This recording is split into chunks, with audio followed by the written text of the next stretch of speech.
vous remercie tous d'être présents aujourd'hui au salon Pharma Cosmétech.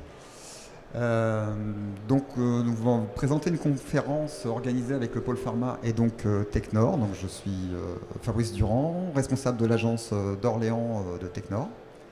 Et Adrien. Et du coup, Adrien Courant, moi je suis responsable pour la France et la Suisse de la partie 4.0 et pilote de la BU Pharma de Technor. Voilà, alors le thème d'aujourd'hui, ça sera un peu on ne va pas parler d'outils du dossier de l'électronique, mais c'est plutôt vraiment la méthodologie et la préparation, le lancement d'un projet de digitalisation des dossiers de l'eau. Voilà.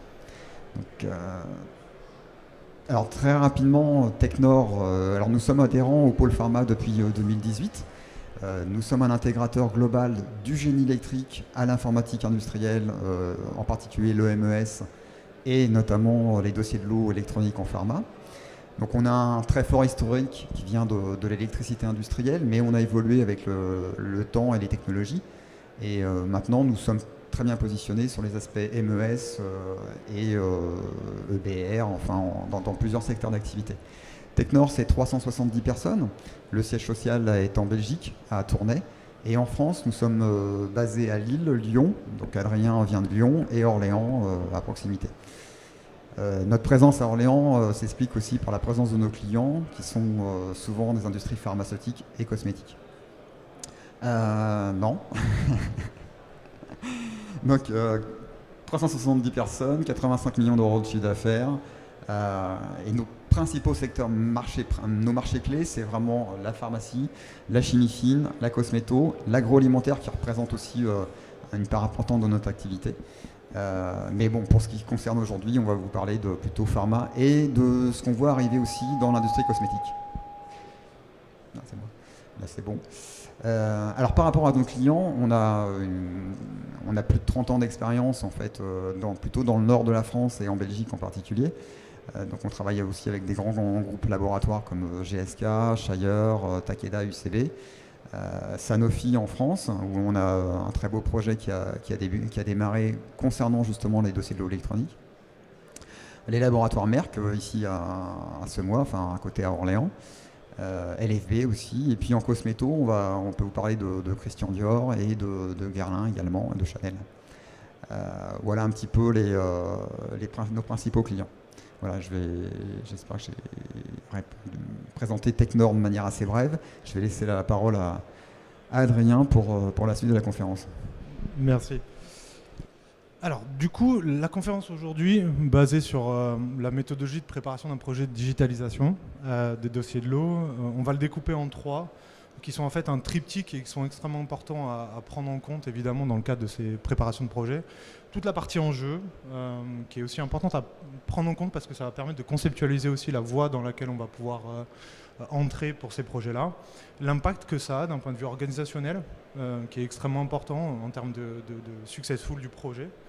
Pardon. Et toute la partie méthodologie, en tout cas, une proposition de méthodologie qu'on a déjà appliquée en termes de conseils et qui porte ses fruits en fait, sur ce type de projet-là.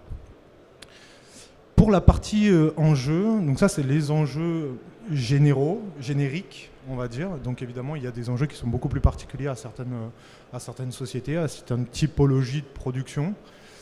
On va voir d'abord la maîtrise des données de process. C'est-à-dire qu'aujourd'hui, quand on a un dossier de l'eau papier, évidemment, il va falloir potentiellement, pour faire de la généalogie, pour faire de la récupération d'informations, pour faire du traitement de l'information, il va falloir aller chercher, évidemment, dans ce papier, dans les archives, aller dans les locaux d'archives généralement, et ensuite faire de l'investigation, de l'archéologie parfois sur ces éléments-là.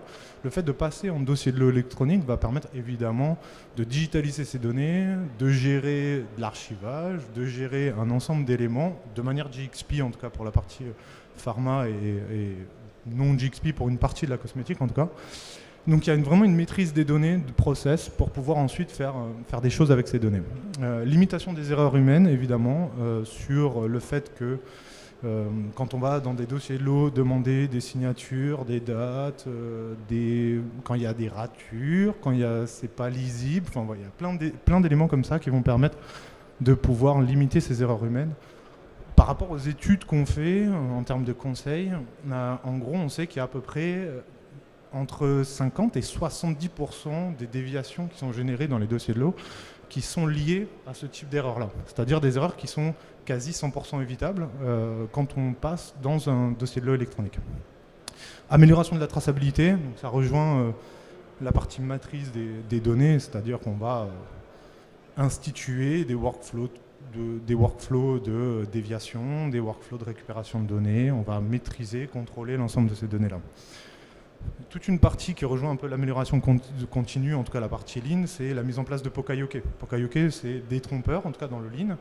Et ces éléments de détrompeurs vont permettre de limiter évidemment les erreurs et de rentrer petit à petit dans de la revue par exception. Ce n'est pas le sujet d'aujourd'hui, mais en tout cas, ça fait partie de ces éléments-là.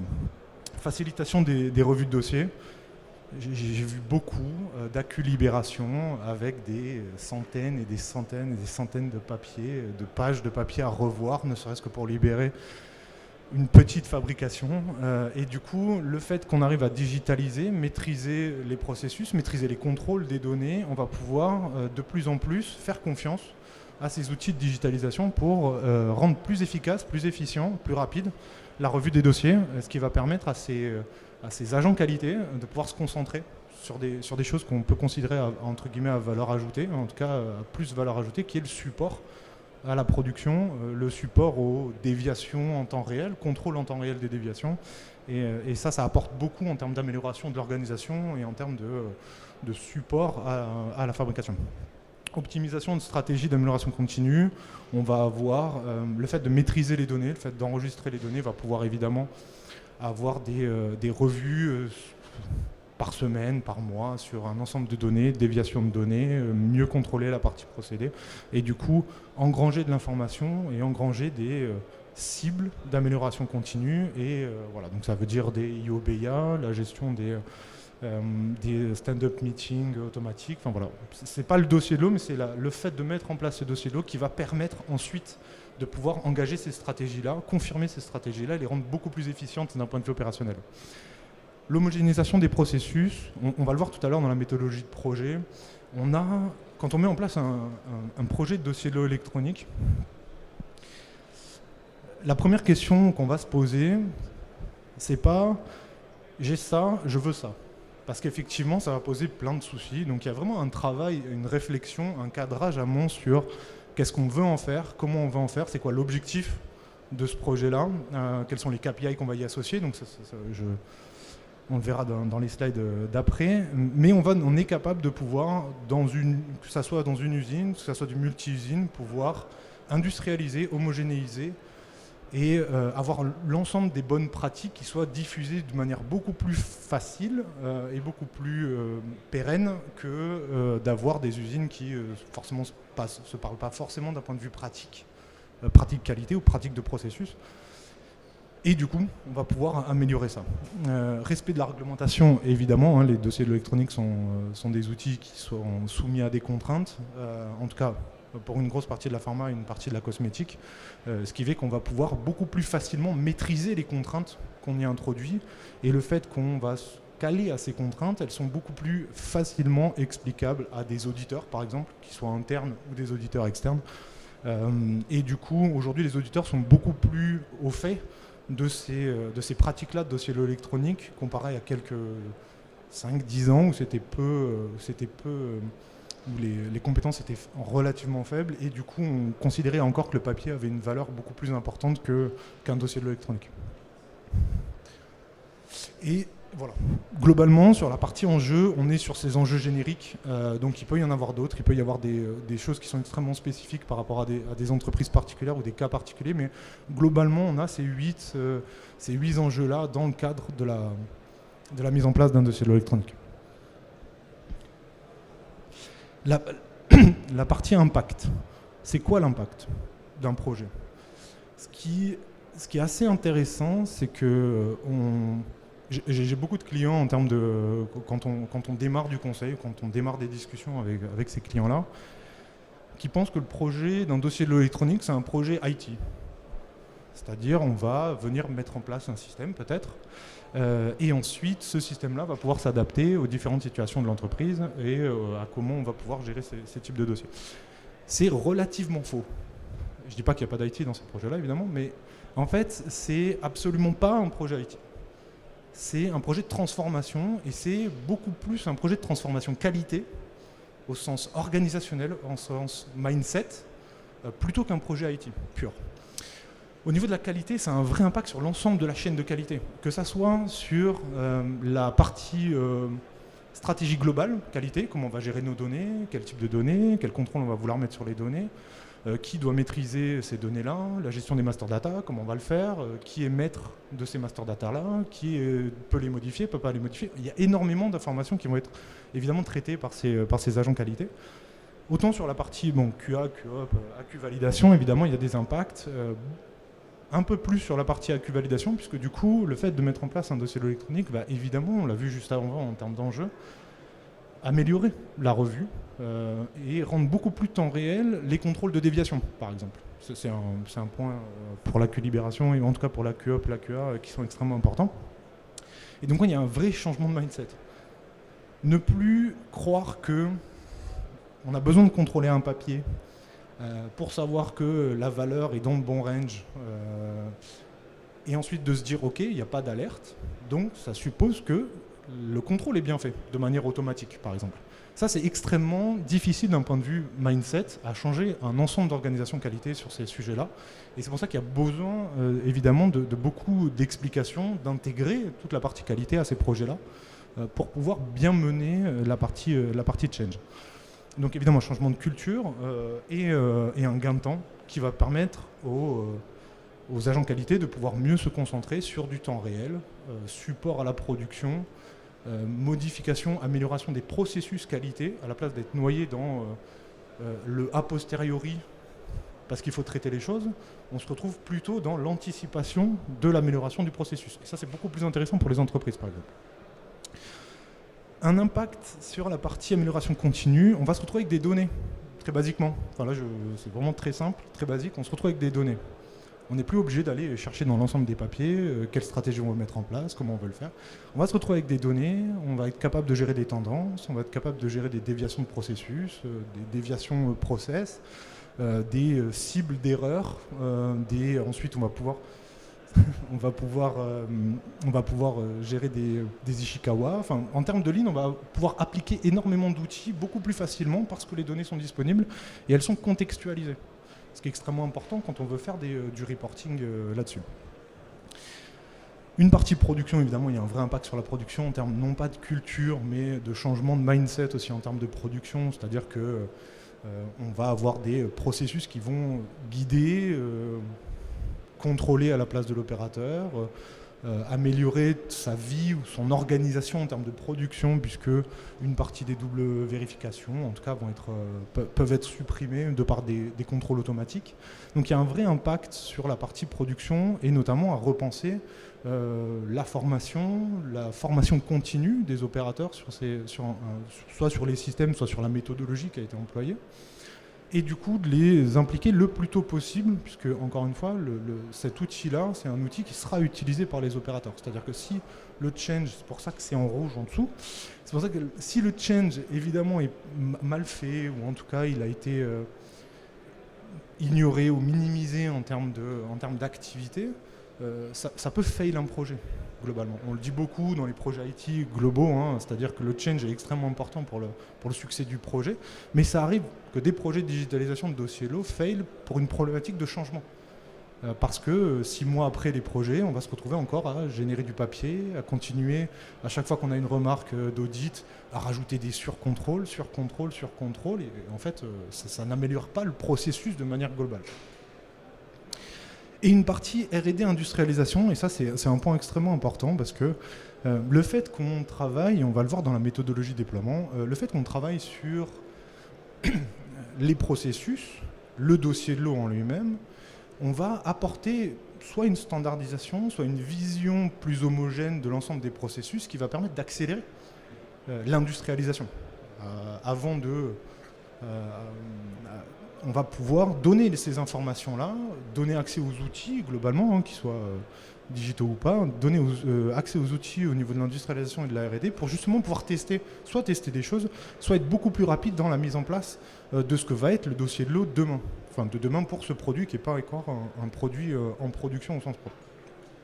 Et donc ça permet d'améliorer une chaîne qui est beaucoup plus large que la seule chaîne de production au sens étape de production, mais on va remonter un peu sur la R&D, la digitalisation, sur la R&D industrialisation, pardon, pour pouvoir mieux manager cette transition-là entre un monde de concept et un monde de réalité industrielle au sens outil. Et du coup, je le redis, parce que la répétition est importante, la gestion du changement, c'est vraiment un élément clé. C'est-à-dire qu'on voit, il y a beaucoup de changements de mindset, beaucoup de changements d'organisation, ça a des impacts qui sont extrêmement forts sur les individus et les organisations. Et donc, du coup, une meilleure maîtrise du changement fait qu'il y a une acceptation ou alors une boucle d'amélioration continue du projet en interne, puisque du coup les gens sont au courant, ils vont pouvoir aider à la constitution, remonter des remarques, des améliorations, et du coup ça devient un cercle vertueux en termes de projet. Et c'est ce qui fait que plus on va les prendre tôt en termes d'information, ce change-là, plus on va avoir des bons retours et du coup un projet qui sera de plus en plus successful. Voilà. La méthodologie. Alors du coup là, pour la méthodologie, c'est vraiment, enfin comment dire, je suis pas un ayatollah, c'est-à-dire que c'est pas ça, il n'y a pas que ça qui fonctionne. Mais aujourd'hui, je vous en propose une en tout cas. Je préfère le dire pour qu'il n'y ait pas de problème. Mais en tout cas, en tout cas ça fonctionne. Je dis pas que c'est la seule qui fonctionnerait, mais en tout cas ça fonctionne. Et ensuite, évidemment, on va parler d'éléments qui sont macro, génériques. On va pouvoir rentrer dans les détails peut-être aussi pendant la session de questions. Mais il va y avoir des cas particuliers. On le sait tous, dans le cadre de ces projets-là, le diable se cache dans les détails. La fameuse phrase. Et du coup, ce qui est montré ici, évidemment, il y a de l'adaptation à chaque cas d'entreprise, à chaque cas de process. Évidemment, pour de la cosmétique, ce sera différent de la biotech à la format solide, de la format solide à la format liquide. Évidemment, il y a des adaptations et il y a des éléments qui peuvent être un peu différents. Une première phase de pré-projet. Je vois beaucoup d'entreprises qui se lancent dans un projet de dossier de l'eau, choisissent un outil et ils y vont. Donc ça, c'est extrêmement compliqué. Si on n'a pas posé la problématique, si on n'a pas posé la route, si on n'a pas un but, c'est très bête ce que je dis, mais ça existe réellement, je vous le promets. En fait, on va au-delà de plein d'éléments qui vont être extrêmement difficiles à gérer. Que ça soit le fait d'avoir simplement, ok, on y va comment, pourquoi, et en fait, on va se poser ces questions-là au moment du projet, ce qui va retarder le projet, augmenter les tensions. Voilà, ça va avoir un effet boule de neige. 3 éléments qui sont relativement génériques, évidemment. Définition d'un business case, c'est-à-dire pourquoi. Très basiquement, pourquoi on y va, pourquoi on veut. C'est quoi l'intérêt pour nous, en tant qu'entreprise, de passer sur de la digitalisation de dossiers de l'eau. On n'a pas forcément tous les mêmes stratégies. Ça peut être pour des problématiques qualité, ça peut être parce qu'on a pris un gros shoot sur un audit, ça peut être parce que on veut améliorer le temps de libération de nos produits parce qu'en fait, on se rend compte qu'en fait, on arrive très vite à les vendre, mais en fait, on prend 40, 50, 60 jours à libérer un lot et que du coup, on perd 40, 60 jours sur la facturation basique de nos produits qui pourraient sortir beaucoup plus vite. Il y a un ensemble de business cases qui sont extrêmement importants là-dessus. Les enjeux stratégiques d'entreprise, donc ça revient globalement, on est sur le même sujet, c'est comment on veut faire. Est-ce que c'est monosite, multisite? Est-ce qu'on va gérer différentes typologies de business? Est-ce qu'on veut l'étendre à l'international, faire plutôt du pilote, pas du pilote? Qu'est-ce qu'on veut y mettre en termes de fonds, basiquement, les moyens qu'on veut se donner, les moyens humains, évidemment, qui sont extrêmement importants, les moyens financiers, des moyens d'accompagnement, enfin voilà, un ensemble d'éléments comme ça. Et ensuite, des KPI. Donc ça, pour ceux qui font du lean, ça paraît évident, c'est pas évident dans toutes les entreprises. C'est-à-dire que ce qui est extrêmement important, c'est de savoir où on est. C'est-à-dire quand on a défini les enjeux, on parle d'un enjeu d'amélioration de temps de revue, il faut que basiquement on sache à combien on est aujourd'hui. Et c'est quoi la cible ? À combien de pourcentage on va vouloir on va vouloir descendre. C'est quoi la cible? Ça ne veut pas dire qu'on va l'atteindre tout de suite, évidemment, mais en tout cas, on va se donner les moyens d'atteindre ça. Et donc, d'avoir une définition des KPI qui vont nous dire est-ce que le projet, c'est un succès ou pas, c'est extrêmement important. On va avoir un statement. Sur ce statement, ensuite, on fera des évaluations continues. Et via ensuite une route PDCA classique, plan do check act, on est capable d'améliorer en continu ce processus pour aller chercher pourquoi on n'arrive pas à la cible, qu'est-ce qui fait, c'est quoi les plans de remédiation, comment on y va, et du coup remettre des plans en continu sur ce sujet-là. Ensuite, une phase de simplification. Aujourd'hui, sur les dossiers de l'eau, il y a une accumulation, en tout cas pour ceux que je connais, je ne parle pas pour vous, mais en tout cas pour ceux que je connais, il y a une accumulation d'année en année de contrôles supplémentaires, d'éléments qu'on a mis parce que on veut juste être sûr, mais qui ne sont pas forcément, non pas forcément pertinents, mais qui ne sont pas liés à des éléments de GXP ou des éléments qui sont nécessaires à la revue d'un dossier. Et du coup, on va accumuler énormément de choses, des contrôles supplémentaires, parce qu'un jour, il y a eu un problème et que du coup, on a rajouté un contrôle parce qu'on ne savait pas faire autrement à ce moment-là, en tout cas. Et du coup, on va avoir cette phase de simplification qui est extrêmement importante. On le verra tout à l'heure, il y a une photo choc, vous allez voir, sur le fait que simplifier, et du coup, dans le cadre de la simplification, se poser la question sur des process similaires dans la même entreprise, qu'elle soit internationale ou monosite, de se poser la question de l'homogénéisation. C'est quoi la vision du processus final qu'on voudra avoir? Non pas de changer tout le processus, ça pose des questions ensuite de dépôt AMM par exemple, mais en tout cas d'imaginer cette optimisation-là à ce moment-là. Et cette simplification va permettre un travail sur les données. Il y a des entreprises aujourd'hui qui considèrent que toutes les données process sont des données critiques. Parce qu'en fait, il n'y a pas eu de travail dessus.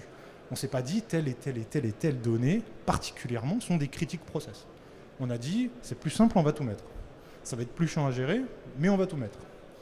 Et donc ça, c'est extrêmement important. Structurer la donnée pour savoir quel niveau de contrôle on va avoir, quel niveau de revue on va avoir. Est-ce que ça va être des données, donc on verra tout à l'heure, j'ai plus de détails, mais en tout cas, c'est extrêmement important de travailler sur ces données-là, structurer cette approche-là, parce que derrière, ça va faciliter le déploiement de l'outil et évidemment faciliter le change management qu'on va avoir. Les gens qui participent à ce projet-là en termes de simplification vont être beaucoup plus pertinents dans le cadre du déploiement, de la définition du besoin, utilisateur, qualité, production, parce que du coup, il y a déjà eu un travail sur, effectivement, je suis certain, j'ai pas besoin de me reposer sur un historique qui date de quelqu'un qui m'a dit, de quelqu'un qui m'a dit, de quelqu'un qui m'a dit.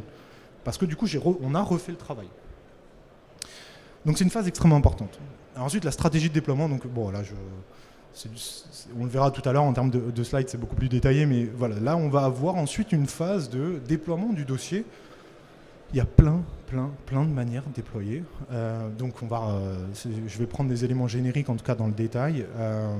Ça peut être du monosite, multisite, par typologie de produit, par bout de produit, par étape process, enfin voilà. Il peut y avoir énormément d'éléments là-dessus. Et une phase parfois on néglige, non pas qu'on ne l'estime pas importante, mais en fait on est tellement dans le projet de dossier de l'eau électronique qu'on ne pense pas à l'après, on ne pense pas à l'étape d'après qui est le run. Qu'est-ce qu'on fait quand on l'a fait ?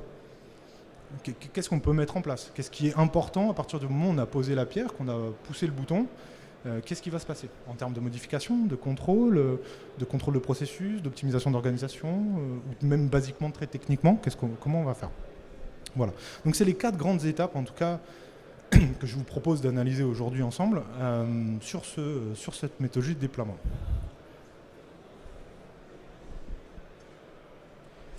Donc ça, c'est ma Photoshop.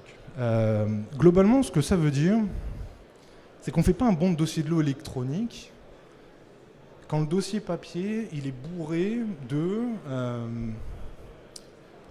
d'éléments qui sont soit ni nécessaires, soit ajoutés de manière supplémentaire par des contrôles successifs au fur et à mesure des années. Quelque chose de mauvais qui rentre dans un projet de dossier de l'eau électronique sera mauvais à la fin, qu'on soit clair. C'est-à-dire qu'en termes de processus qualité, processus opérationnel, ça sera à minima pareil qu'avant, sauf qu'on a mis un écran à la place, globalement. Donc c'est vraiment, alors ça fait peut-être un peu dur, mais c'est exactement ça qu'on essaye aussi, quand on fait du conseil, de faire transparaître à nos clients, c'est que ce qui est mauvais avant le tuyau sera mauvais après le tuyau. Le tuyau ne va pas faire un élément miracle. Et c'est pour ça qu'il y a besoin d'un vrai traitement en termes de prescoping, en termes de simplification et ensuite en termes de déroulé. Pourquoi un pré-projet?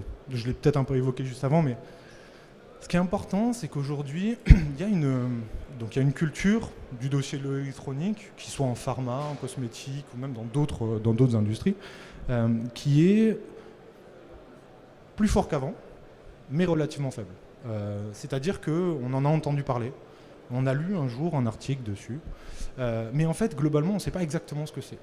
Une première étape en termes de pré-projet, c'est évidemment d'éduquer, au sens vraiment noble du terme, de l'éducation, vraiment, d'éduquer, de sensibiliser et d'aider le middle management, le high management et même l'ensemble des acteurs possibles sur le projet à comprendre ce que ça veut dire. C'est quoi? Ça apporte quoi? Comment, peut-être pas déjà comment on va le faire, mais ça apporte quoi? Ça va changer quoi? Et du coup, ça, c'est le début du change. C'est-à-dire, dès avant le projet, on est capable de démarrer du change, de donner de l'information et ensuite d'aller pouvoir chercher ces acteurs-là, qui sont plus ou moins sensibles, pour trouver les bons acteurs pour le projet. Établir un plan directeur, c'est-à-dire comment on va faire le projet, quels sont les acteurs, l'organisation, le support qu'on va y mettre derrière, puisque du coup, ça reste des projets avec énormément d'hommes et femmes, mais d'hommes globalement. Sur comment on va y aller et quels KPI on va pouvoir gérer. Définir des KPI extrêmement importants pour pouvoir mesurer le projet. Et une stratégie de dossier de l'eau, c'est-à-dire comment on va faire pour simplifier, introduire ce nouveau dossier de l'eau électronique. Est-ce qu'il a des impacts sur des dépôts ou pas? Il y a toute une pré-analyse évidemment qu'il y a à faire là-dessus. C'est une phase qui est extrêmement structurante. Quand on ne passe pas par une phase de pré-projet, on a des difficultés ensuite, évidemment, parce qu'on va se reposer toujours les mêmes questions.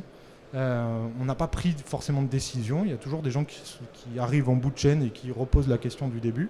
Et donc, du coup, c'est extrêmement important d'avoir ces guidelines-là, cette route-là qui est marquée. Et ensuite, après, elle est plus ou moins longue en fonction, évidemment, des moyens humains qu'on est capable de mettre en place. Quelques exemples de KPI, là, c'est vraiment... sur un pourcentage de données automatisées. Plus on va avoir de données automatisées, moins il y aura de double contrôle et plus ça sera sécurisant aussi à terme pour les agents qualité. Un pourcentage de gain sur les revenus de projet, un pourcentage de standardisation, d'homogénéisation. Alors c'est pas vrai dans tous les cas, mais en tout cas ça peut être un KPI intéressant. L'alimentation de ces KPI, ensuite, on va pouvoir les mesurer de manière continue, dans le cadre des déploiements, de manière continue, afin de pouvoir ensuite générer une stratégie d'amélioration continue vraiment sur ces sujets-là.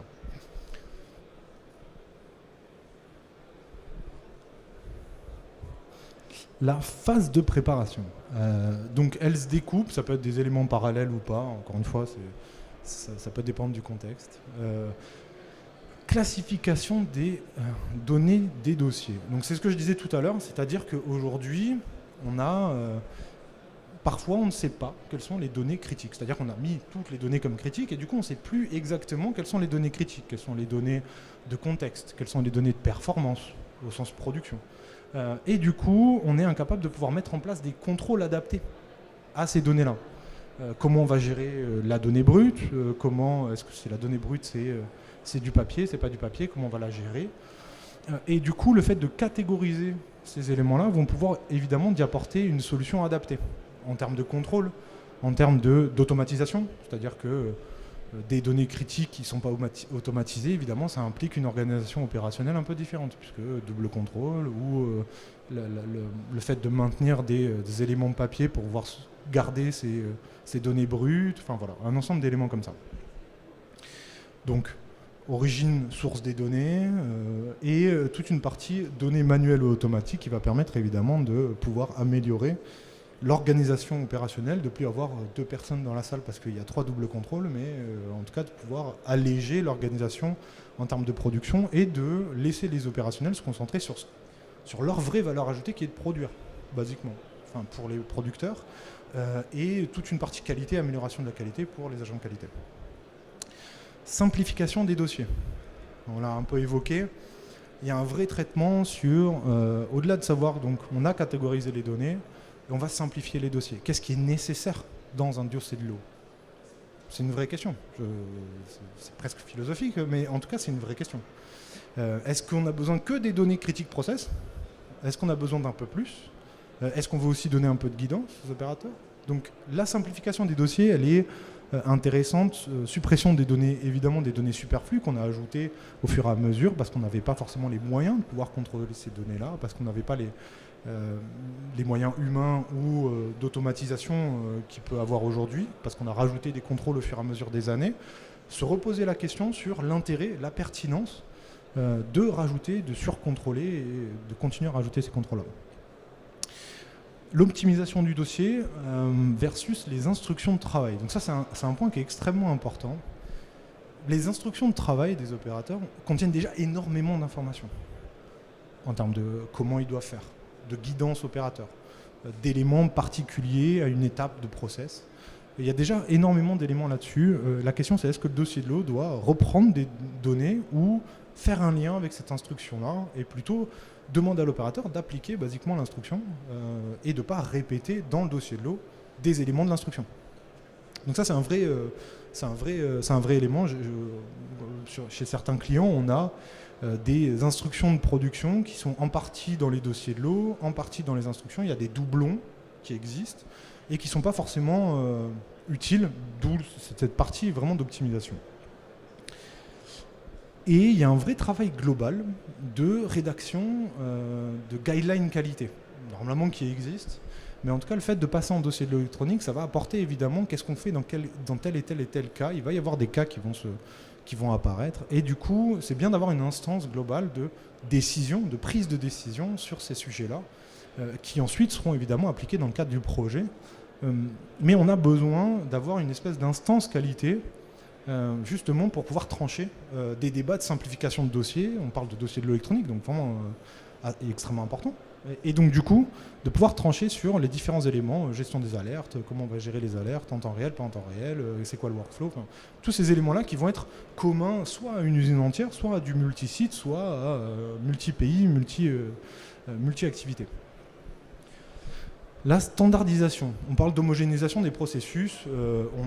J'ai vécu en tout cas dans une usine qui avait plusieurs unités de production, des pratiques, des dossiers sur des produits similaires qui avaient absolument pas les mêmes instructions à l'intérieur, donc qui regroupaient à peu près les mêmes données, mais par contre les instructions étaient absolument différentes. Et avec ce travail de standardisation, on challenge les gens de la qualité, on challenge les gens du métier en disant mais ça reste quand même globalement la même fabrication. Oui, mais... Et du coup, à ce moment-là, on va pouvoir standardiser. C'est extrêmement important, beaucoup plus tard dans le cadre du projet. La standardisation va apporter un effet boost sur le déploiement. C'est-à-dire qu'on n'a pas besoin de refaire 5-6 dossiers de l'eau différents, mais des bouts de différence avec un tronc commun en termes de gestion. Et ça, c'est extrêmement important en termes de facilité de déploiement et en termes d'accélération de ce déploiement-là. Une partie communication qui est vraiment liée à la partie change, c'est-à-dire que la communication, elle va être extrêmement importante. Comment on va définir cette communication-là envers les acteurs, qui soient des acteurs institutionnels, des acteurs internes, des acteurs externes, nos clients, peut-être nos fournisseurs, mais c'est plutôt nos clients, les clients.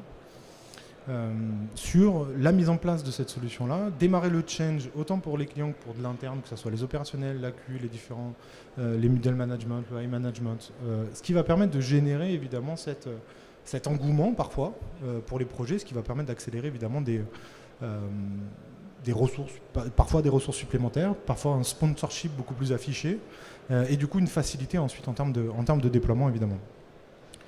Et ensuite, après ça, après l'ensemble de ces étapes-là, généralement les entreprises sont prêtes pour la partie déploiement. C'est-à-dire qu'on sait exactement quelles sont les données à traiter, comment on va les traiter, c'est quoi la stratégie d'implémentation. Et du coup, on va pouvoir lancer un projet. On est confiant. On a les bases, on a la fondation qui permet derrière de construire la maison dossier de l'eau électronique. Voilà. Évidemment, l'ensemble de ces étapes prennent en compte les contraintes JXP ou non, en fonction évidemment des produits que vous fabriquez. Les standards qualité interne, c'est-à-dire qu'évidemment quand il y a des standards on va éviter de passer outre, mais en tout cas ça va permettre de rediscuter soit des standards, soit d'en créer de nouveaux, soit évidemment de s'appuyer sur ceux qui existent. Et l'idée, c'est d'avoir une équipe multidisciplinaire. C'est-à-dire que ce n'est pas que des gens de production qui vont faire l'ensemble de ces étapes-là, pas que des gens de la Q, pas que des gens des équipes techniques, process. C'est quelque chose qui est extrêmement multidisciplinaire, notamment pour partager la différente vision et ensuite continuer à discuter et à améliorer le processus d'industrialisation et de mise en place de ce dossier de l'eau électronique-là.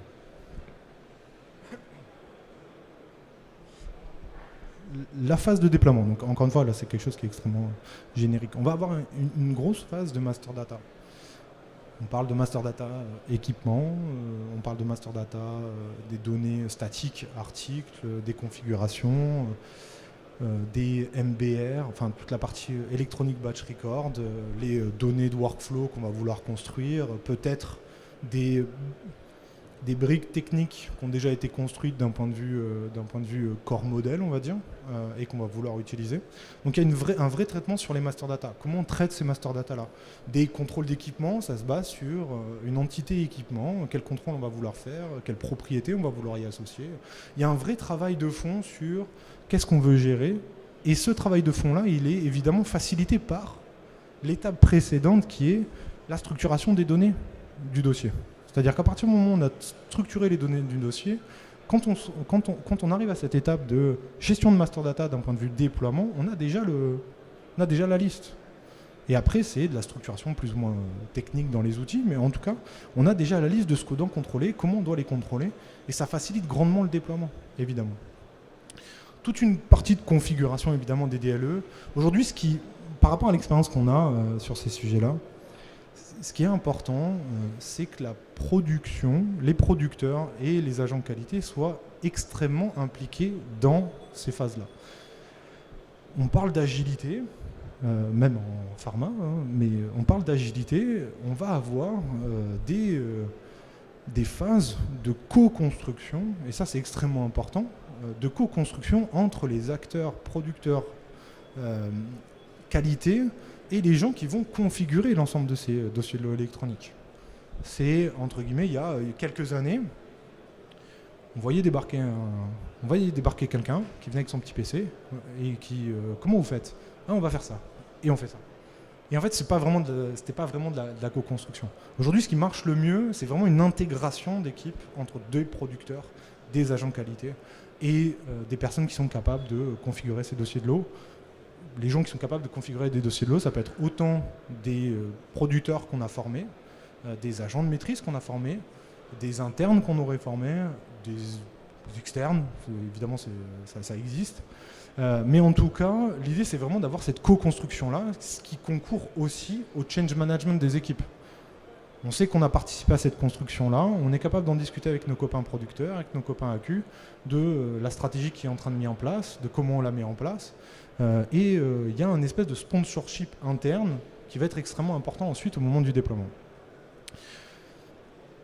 Toute la phase du AT et de QO, évidemment, c'est toute la partie de qualification qui sont liées à ça, les stratégies de test. Il y a un élément qui est important quand on est multi-site, multi-produit ou même avec des typologies de produits qui sont différentes, on va être capable d'avoir des stratégies de type corps modèle d'étapes standard, déploiement de ces étapes-là, et ensuite assemblage de ces étapes-là au moment de la configuration des DLE, et avec une facilité de QO, puisqu'il y a déjà des éléments qui ont été qualifiés en amont. Et du coup, on va accélérer cette phase-là, qui est toujours une phase un peu importante, globalement. Mais en tout cas, en fonction, et c'est là où je disais le diable se cache dans les détails, c'est-à-dire qu'en fonction des cas d'entreprise, on va avoir des constructions de méthodologies qui peuvent être précisément différentes. Corps modèle, déploiement de bout de corps modèle, pas de corps modèle du tout, usine par usine, on va venir, process par process, on va venir. C'est là où on se retrouve après dans des cas qui sont extrêmement précis, extrêmement spécifiques, mais en tout cas, on a cette capacité-là, d'un point de vue programme, de pouvoir anticiper des éléments pour faciliter la partie qui généralement prend plus de temps et qui est la plus risquée, qui est la phase de déploiement des dossiers de l'eau électronique. Plus on arrive à optimiser cette étape-là, et plus on a gagné. Et le travail en amont, c'est vraiment dans l'optique de faciliter et d'optimiser l'ensemble de ce temps-là qui généralement prend beaucoup de temps sur site. Donc il faut pouvoir allouer des ressources à ce projet-là, des ressources producteurs, des ressources qualité. On sait que généralement c'est des ressources qui sont excessivement précieuses pour les usines. Et que du coup, c'est pour ça que plus on anticipe, moins on va demander de la charge, en tout cas sur moins de temps, et du coup ça va évidemment faciliter l'acceptation du projet par le site, l'acceptation des acteurs, et ensuite le change évidemment, puisque les gens participeront au fur et à mesure du projet. Qu'est-ce qu'on fait après ? Quand on a fini ? Alors ça peut être à la fin d'un process, ça peut être à la fin de toute l'usine, de toutes les usines en tout cas. Globalement, ce qu'il faut faire, là où il faut faire attention, c'est que la mise en place d'un dossier de l'eau électronique, c'est pas la fin. C'est la fin d'un processus, mais c'est absolument pas la fin du dossier de l'eau électronique. C'est extrêmement important de prendre en compte dès le départ du projet comment on va gérer ce après-déploiement. Parce que du coup, pour l'avoir vécu, le jour d'après le déploiement, il y a déjà des demandes de modification. Je veux qu'on soit clair. Et comment on va gérer ça ? Qu'est-ce qu'on a mis en place en termes de gouvernance, en termes d'instance, en termes de prise de décision, en termes de qui décide de quoi, qui va faire quoi ? Et ça, c'est extrêmement important. Sinon, on va perdre du temps. Le lendemain, on va se poser cette question-là. Et on va prendre 1, 2, 3 mois à réfléchir, à mettre en place la gouvernance, à faire des erreurs évidemment. Mais en tout cas, pour que ça soit rodé, évidemment, il faut le penser en amont. Un premier élément qui est extrêmement important, c'est de penser au monitoring. C'est-à-dire à comment on est capable de pouvoir recevoir de l'information des dossiers de l'eau, qu'elle soit très opérationnelle, très qualité, qu'elle soit plus d'un point de vue gouvernance. Comment ils utilisent les dossiers de l'eau, comment ils sont utilisés, comment on va mesurer les KPI qu'on a définis en début de projet pour pouvoir continuer à améliorer ce processus-là. Les processus opérationnels, ces processus-là vont être modifiés par la mise en place de dossiers électroniques. Au-delà de la modification des instructions de production, mais ça va être modifié en termes d'organisation, peut-être moins de double contrôle, peut-être des étapes beaucoup plus automatisées, ou pas, ou des étapes moins automatisées, peu importe. Mais en tout cas, on va avoir des processus opérationnels qui vont, quand on a quelqu'un qui est devant, entre guillemets, son écran et qui a un élément qui ne fonctionne pas, qu'est-ce qu'on fait ? Ce processus opérationnel-là, aujourd'hui, généralement, dans les dossiers papier, il n'existe pas. On va raturer, on va appeler son agent de maîtrise et puis on va essayer de faire quelque chose. Quand on va passer sur un outil digital, qu'est-ce qu'on fait quand il y a un problème ? C'est une vraie question et on ne peut pas se la poser le lendemain de la mise en place du dossier. C'est trop tard. Parce qu'on va prendre beaucoup plus de temps et en attendant, il va se passer des choses d'un point de vue opérationnel et peut-être qu'on ne pourra pas y répondre. Donc c'est extrêmement important. Le processus qualité, c'est un des processus qui est quasi le plus impacté, autant sur les qualités opérationnelles que sur les QA ou les AQ validations. Ces processus-là, c'est comment on revoit un dossier. C'est très basique. Aujourd'hui, il y a des processus qui existent, écrits, comment on revoit un dossier dans les entreprises. Demain, ce processus-là, il va être modifié en profondeur, en termes d'organisation. Qui va revérifier quoi ? Est-ce qu'on va sur le terrain pour la gestion des déviations ou pas ? Parce que quand on reçoit tout a posteriori, en fait, on est largement capable de pouvoir rester dans son bureau. Est-ce que c'est un intérêt de descendre en temps réel, d'avoir la notification en temps réel d'une déviation, par exemple, pour pouvoir aller la traiter tout de suite, la clôturer tout de suite, pour qu'on n'ait pas à perdre de temps plus tard ? C'est beaucoup plus simple de gérer une problématique quand on est face à elle que quand ça fait 2 semaines et qu'on ne se souvient plus quel est l'opérateur et que lui-même il ne se souvient pas de ce qui s'est passé exactement. En termes de recherche, c'est extrêmement compliqué. Donc il y a un processus qualité en termes de revue, d'organisation sur le terrain, moins sur le terrain, plus en temps réel, qui va évidemment être modifié. Des processus techniques qui sont liés évidemment à la maintenance, au maintien. De comment on va gérer ça, l'ensemble de toutes les interfaces, l'architecture, enfin voilà, il y a tous ces éléments-là évidemment, et le maintien en condition opérationnelle des dossiers de l'eau électronique. Est-ce que stratégiquement je veux que ça soit tout en interne, une partie en interne, tout en externe parce que je considère que c'est pas mon métier d'un point de vue stratégique ? Toutes ces questions-là, elles doivent se poser. Encore une fois, le lendemain de la mise en place d'un dossier de l'eau électronique,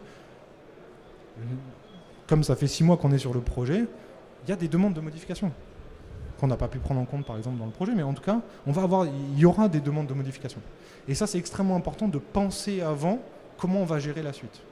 Ça permet d'anticiper, ça permet de rassurer, parce que du coup on a un plan, on sait ce qu'on va faire, on est professionnel. Et du coup, ça facilite évidemment le change pendant le projet, de savoir qu'évidemment les processus ont pensé à être modifiés. En tout cas, on a déjà une idée sur exactement comment ça va fonctionner.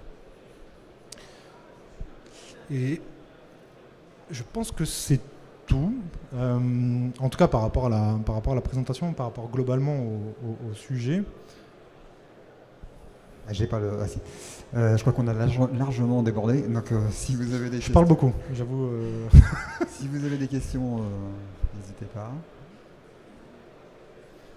Pas de questions. Bon, sinon.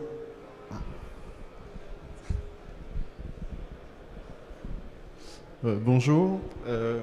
Alors, Christophe Rochard, moi je travaille chez un éditeur de logiciels, mais qui est aujourd'hui exclusivement spécialisé dans l'agroalimentaire. Donc en fait, le milieu de la pharmaceutique et cosmétique nous est un petit peu étranger. En revanche, on retrouve bien la notion de dossier de lot également.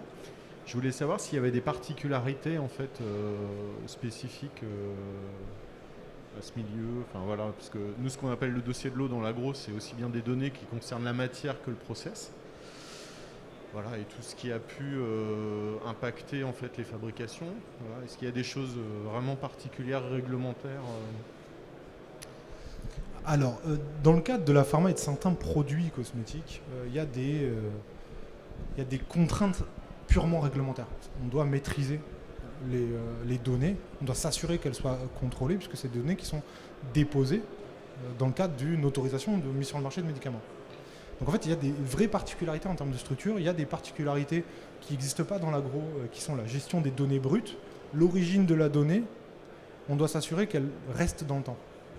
La donnée originelle, d'où elle vient, elle doit être déjà sûre qu'elle ne soit pas altérée dans le cadre de transmission de données vers d'autres éléments, vers d'autres systèmes, vers des systèmes d'impression.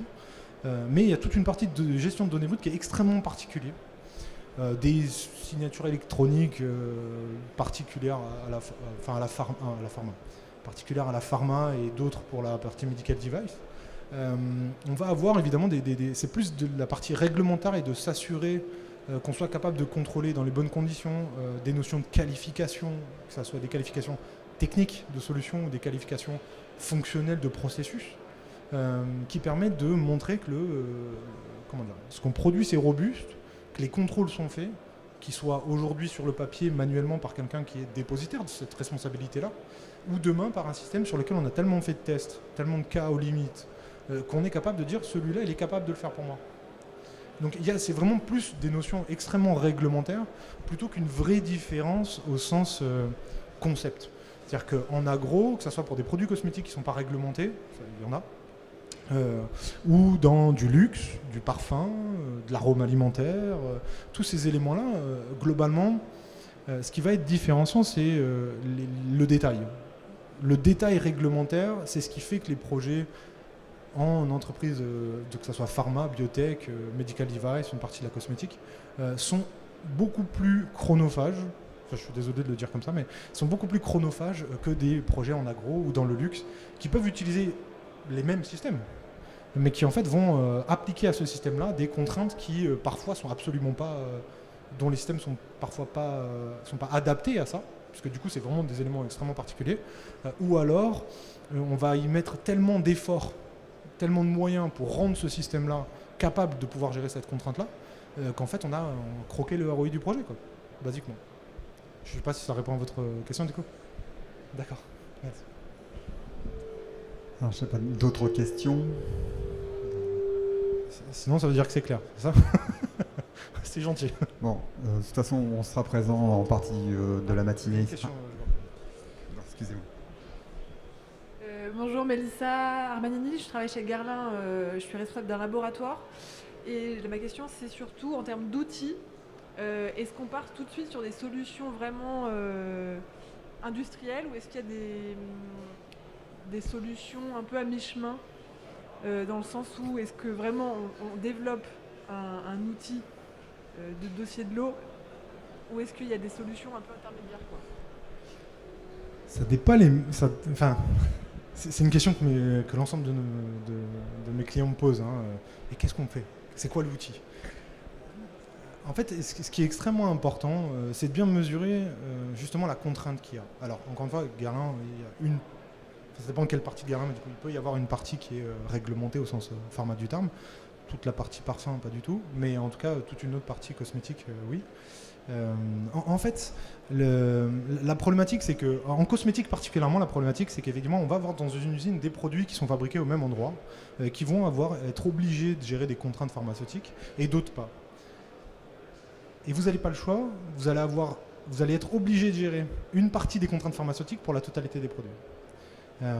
Et parce que, basiquement, en pharma, on va avoir des contraintes de qualification de système.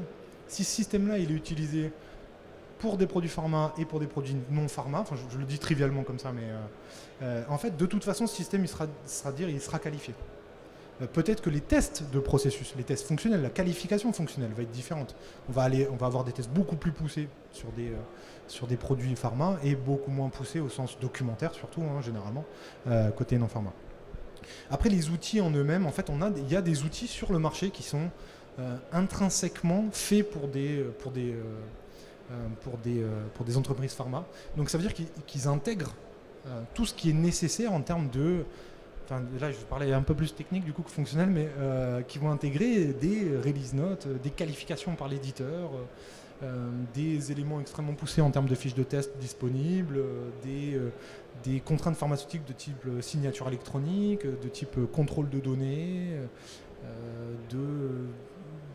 plein d'éléments qui sont vraiment très spécifiques à la pharma, qui peuvent être appliqués ailleurs. J'ai utilisé en cosmétique et dans le luxe des produits qui sont dédiés à la pharma, qui fonctionnent très bien. Mais effectivement, c'est-à-dire que moins on aura un système qui est intrinsèquement pharma, plus on va avoir de travail en termes de qualification, de maîtrise de ce qu'on fait. Parce qu'il y a des systèmes aujourd'hui, il n'y a pas d'audit trail. L'audit trail, c'est une obligation en pharma. La revue annuelle d'audit trail qui est obligatoire.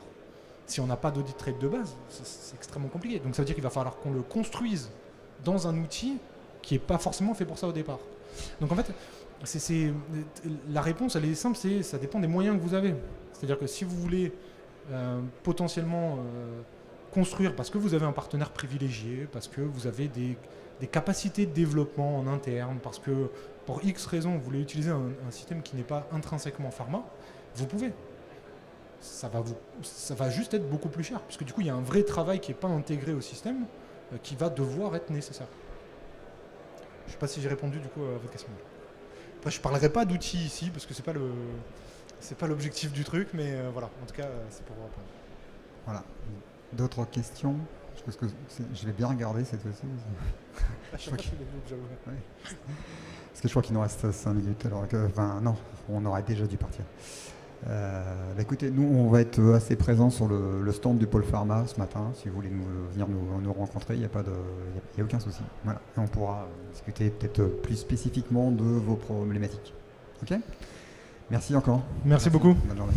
Bonne journée.